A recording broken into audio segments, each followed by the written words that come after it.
அனைத்து உரிமை குரல் நண்பர்களுக்கும் வணக்கம். புதுச்சேரியில் நடந்த செய்தியாளர்கள் சந்திப்பில் சீமான் அவர்கள் மேலே 3 பிரிவுகளில் பார்த்தீங்கன்னா வழக்கு போட்டிருக்காங்க. இதற்கு முதல் முக்கிய காரணம் உண்மையிலேயே சீமான் கோவப்பட்டு பேசினது தானா, அல்லது இது திட்டமிட்ட சதியா அப்படின்றத இந்த வீடியோவில் நம்ம பார்க்க போகிறோம். வாங்க பார்க்கலாம்.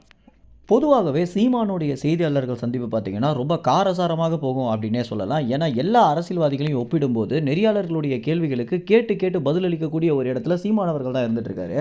இதனாலேயே சீமானவருக்கு நிறைய மைனஸும் பார்த்தீங்கன்னா இருந்துட்டு இருக்கு அப்படின்னு தான் சொல்லணும். ஏன்னா நெறியாளர்கள் ஒரு சில இடங்களில் சீமான கோபம் ஏற்றணும் அப்படின்ற காரணத்தினாலையும், இன்னொரு பக்கம் அவங்களுக்கு வியூஸ் அதிகமாக போகணும் அப்படின்ற காரணத்தினாலையும் கேள்விகளை பார்த்தீங்கன்னா ரொம்பவே அவதூறாக கேட்டு வந்துட்டு இருக்காங்க. இதனால ரொம்பவே ஆத்திரமடைந்து சீமான் ஒரு சில இடங்களில் தன்னுடைய பொறுமையை தாண்டி அவதூறாக கத்துற காரணத்தினாலையும், இன்னொரு பக்கம் அந்த கேள்வி கேட்ட நபர் சீமான கோபப்படுத்தணும் தான் கேட்கிறாரு அப்படின்றத தெரிஞ்சுக்கிட்ட ஒரு காரணத்தினால சீமானவர்கள் பார்த்தீங்கன்னா நிறைய இடங்களில் அவருடைய பொறுமையை இழந்து போயிருக்காரு. இந்த மாதிரி நடந்த எல்லா செய்தியாளர்கள் சந்திப்புமே அந்தந்த தருணத்தில் பார்த்தீங்கன்னா ரொம்பவே ட்ரெண்டாக மாறுறதும், அதற்கு அடுத்தபடியாக சீமான் எனக்கு கொலை மிரட்டல் கொடுத்துட்டாரு அப்படின்னு இந்த நெறியாளர் வழக்கு போடுறதும் பார்த்தீங்கன்னா கடந்த 3 ஆண்டுகளாகவே தொடர்ச்சியாக நடந்துட்டு இருக்கு அப்படின்னே சொல்லலாம்.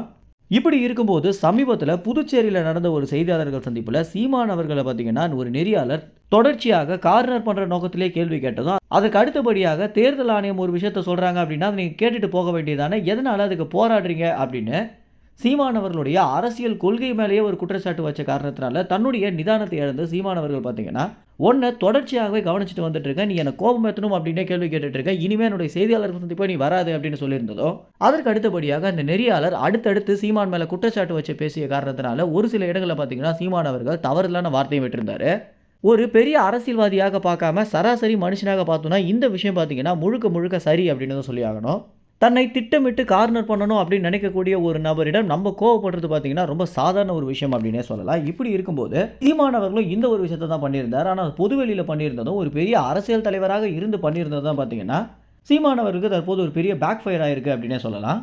கொலை மிரட்டல் கொடுத்துட்டாரு அப்படின்னு ஒரு பிரிவிலையும், இன்னொரு பக்கம் பார்த்தீங்கன்னா தன்னை திட்டமிட்டு தாக்குதல் நடத்த போறாரு அப்படின்னு சீமான் அவர்கள் தனக்கு வார்னிங் கொடுத்திருக்காரு அப்படின்ற நோக்கத்திலையும், தன்னுடைய குடும்பத்தை குறித்து தகாத வார்த்தையில் சீமான் அவர்கள் பேசிட்டாரு அப்படின்னு அந்த ஒரு நெறியாளரே பார்த்தீங்கன்னா 3 பிரிவுகளில் சீமான் அவர்கள் மேலே வழக்கு பதிவு பண்ணியிருக்காரு.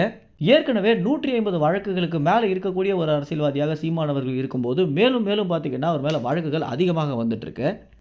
எது எப்படியாக இருந்தாலும் 26 தேர்தலுக்குள்ளாக சீமானவர்களை எல்லா இடங்கள்லையுமே கார்னர் பண்ணி அவரை பிரச்சாரம் செய்ய விடாம தடுக்கணும், அந்தந்த நேரத்தில் நீதிமன்றத்திற்கு வர வைக்கணும் அப்படின்ற காரணத்தினால தான் இந்த மாதிரியான வழக்குகளை பார்த்தீங்கன்னா சீமானவர்கள் மேலே போடுறாங்க அப்படின்றது தெரிய வந்திருக்கு. மேலும் இது ஒரு திட்டமிட்ட சதிதா அப்படின்றது தெரிய வந்திருக்கு. இந்த தகவல் குறித்து நீங்க என்ன நினைக்கிறீங்க அப்படின்ற உங்களுடைய கருத்துக்களை கமெண்ட்ஸ்ல தெரிவிங்க. நன்றி, வணக்கம்.